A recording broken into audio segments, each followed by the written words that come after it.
You were just asking me about how dark it was. Yeah, I was just wondering about how Well, dark it you know, was. I don't know. I struggle with these things.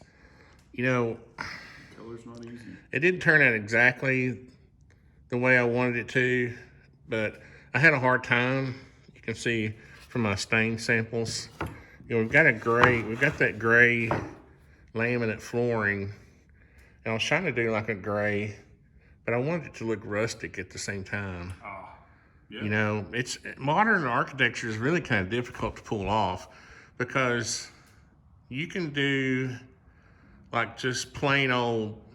I could have just done plain old black, and it probably would have looked better or something. I don't know really, but then in other modern homes you see these rustic looking mantles. So it's really modern architecture has kind of become eclectic to a certain degree, where it's just whatever looks good. So, but here's what I did. Here's what I settled on. You see, this is that carbon gray. Where did it go to? This is Bearthane's carbon gray, and it was a little too gray. You see, it's almost blue, which I hate really. It's not as blue as that navy, which I was really surprised. I don't know what they think you're going to use that on. But that's weird. In certain light, it looks more blue. But then this is the golden oak.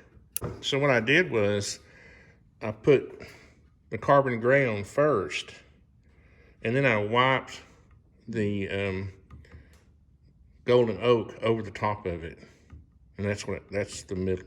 I see. And then but the problem is you get this kind of streaky look in some places, and I think this is why you got to be careful with your glues and sanding, because pine is a softwood and it will absorb a lot of stain in certain areas. But if you've got anything to interrupt that, it doesn't absorb the stain, you get this. But I think what we're going to do is go ahead and mount it, since that's the bottom and the top turned out sort of not even, but more, more consistent with that effect. And this was never meant to be a permanent, mantle anyway. We got to have a place to put our tactical stockings, which I have, and we're going to open up. Okay. So anyway, let's look at the cleat system. I'm trying not to scratch up the stain too much. I've got these French cleats. These are called French cleats, the way you miter it. Where's my little pieces? Up there on the table saw. This piece mounts on the wall, right? And then it hooks over that piece. And this is hard to do when you've got these thinner mantles, and I wouldn't recommend trying to run this all the way across, because if you have a hard time getting this in there, what you can do is you can put it on the wall where this thing is here, and then you can slide it. Yeah. I'll show you what I'm talking about when we get ready to mount it.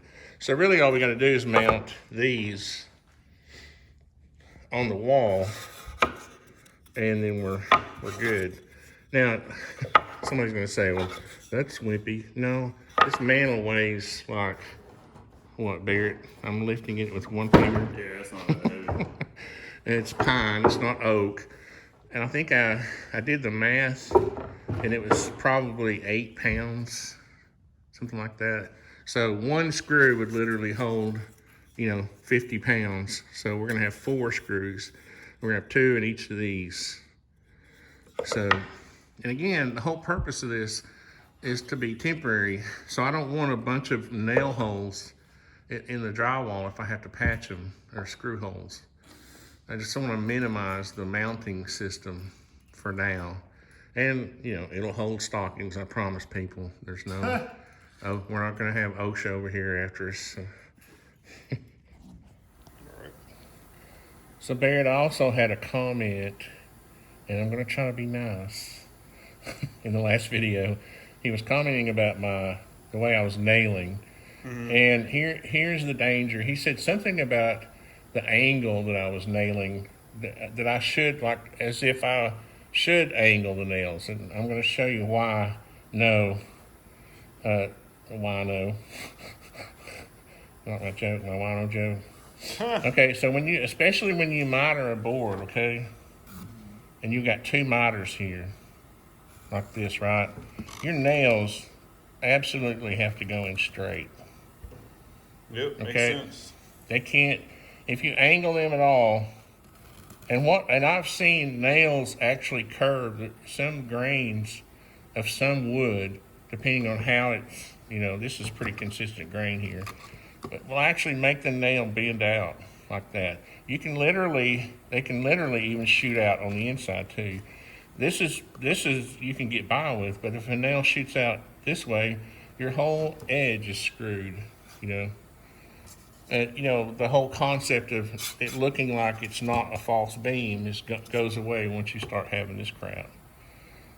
So I was going to demonstrate that. So I'm just going to angle it a little bit, okay? Okay, you ready, Barrett? Yep. See that? You want that in your mantle? Okay. Again. Okay. Now, the way you should be nailing is straight on. Okay. See? All day long. Straight in. Okay. So no, you should be nailing. You should be angling your nails, and I have no idea what you're talking about, honestly. Now let's do the other extreme. Okay. Can you see the inside here, Barrett? Yes. And I'm holding my hand out of the way. See? You see the nail? I see it, Dad. One more time. There you go. So no, don't angle your nails. Shoot them straight in. And now the best way to hold your nail gun when you're trying to nail is this way, because you've got this little flat spot right here to go by. Okay. If you're holding your nail gun this way, you're almost guaranteed not to come out. Okay. If you're holding it this way, then you have a tendency to lean back a little bit, and there comes your nail. Okay, so learning this is just basic. Once you get good enough at nailing, you can just shoot nails all day long, right at the edge, and you're not coming out. Right? But if you're kind of new to nailing, then and you don't pay attention to what you're doing, you're going to get that, and that just ruins. Because these nails, now what you're having to do is try to figure out how to get that nail out, and you'll have a big gouge of wood, or out of your wood here, and you'll have a big gouge out of your corner. So Barrett, we know we have to be a minimum of 18 inches above the opening of the fireplace. Remember the chart I showed? No. The opening. No, hook your tape over the opening of the fireplace. Okay.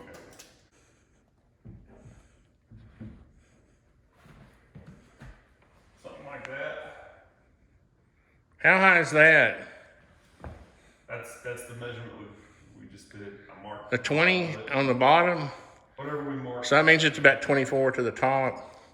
The point here, Barrett, is that sometimes your fireplace will be sitting on the floor, or your fireplace may be even up higher. In our last house, I had a 16-inch hearth that I liked because I like being able to sit on it, right? Oh, yeah, that was Well, my wife, thank you, wife, didn't want a hearth.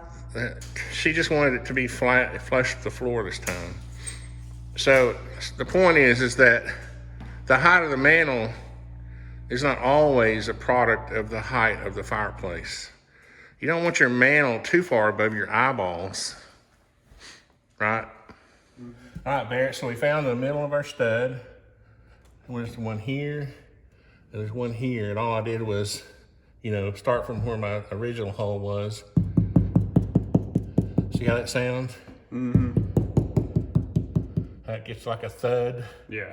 And then you just take your drill and find each side of the stud. So I'm just gonna scrape off the crud so this will fit flat. So this should hit just fine. Yeah. And we'll get our little level and level this. Oh, it's on there so tight I can't move it. So I'll probably have to loosen it. We'll level this. All right, so Barrett, we're just gonna level, make sure our little cleat's level. Can you see the bubble? Yep. And then we'll level the other one off of this one. That's good and tight. That's perfect. All right, so Barrett, we got our line here where these two are level. And I got my mark where the stud is. So it's just easy peasy. Now we just set it on there. All right, Barrett, this goes like that. And what we're gonna do is start it out. Hold on. Let me show the gap. We're gonna slide this over this, just like that. Is yours hooked on? Now slide it this way. Feel it? Are you on? Yes. All right. Is that easy? How far is it from the edge? Almost an inch. That's what I wanted, an inch. What do you think? Pretty nice, man. Easy peasy. I think that's a good height, don't you? Oh, yeah. Yeah. Looks good. I don't know why I agonize over the scale of these things. But you just can't put that mantle too low because you got like 12 foot there and 16 feet there.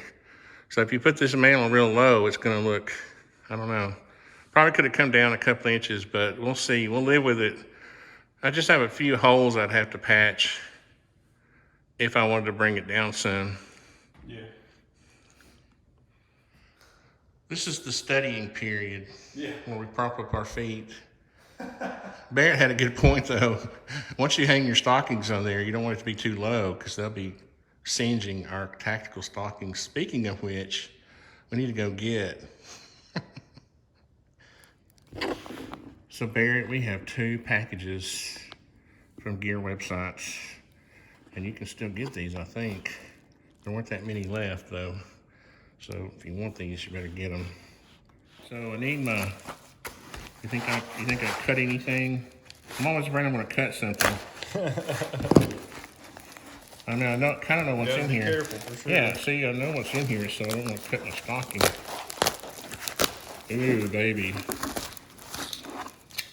Oh, look. There's stuff inside. Like Oh, isn't that cute? I already got stuff inside. That's funny. I don't even need Karen to get me a stocking. Oh my God. That's pretty cool. I have one of these, Yeah. and they are awesome. Oh, this is cool. Little scissors. Little pair of scissors. That's neat. And I don't think I have any of these buttons. That's daily gun show stuff. And then there's a chair against the wall. Hope I didn't bend anything. So we've got propaganda. Every tactical package has to have propaganda in it to win the war.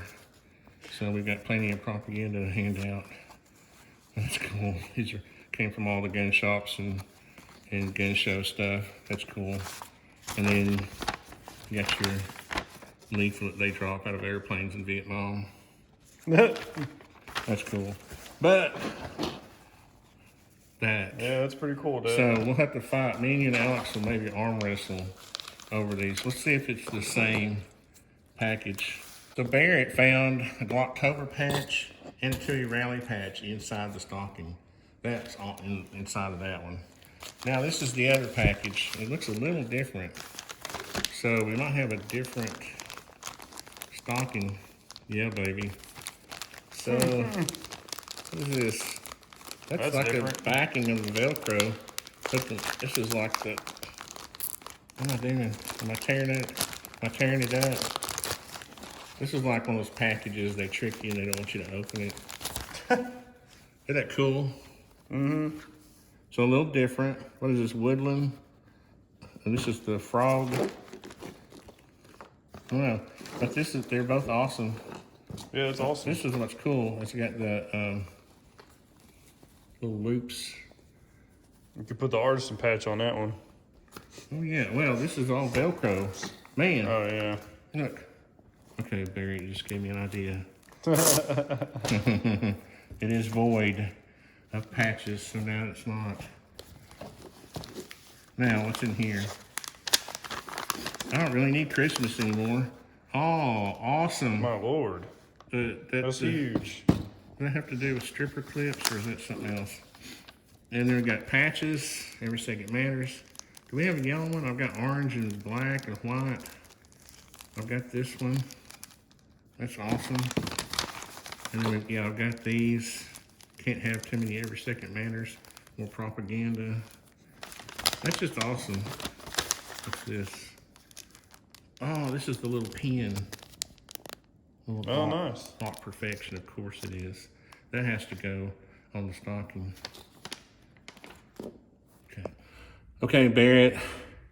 The entire reason that we went through this whole exercise Nice. so we'd have a place to hang our tactical stockings. Let's see it. I'm ready to get a selfie. Yeah.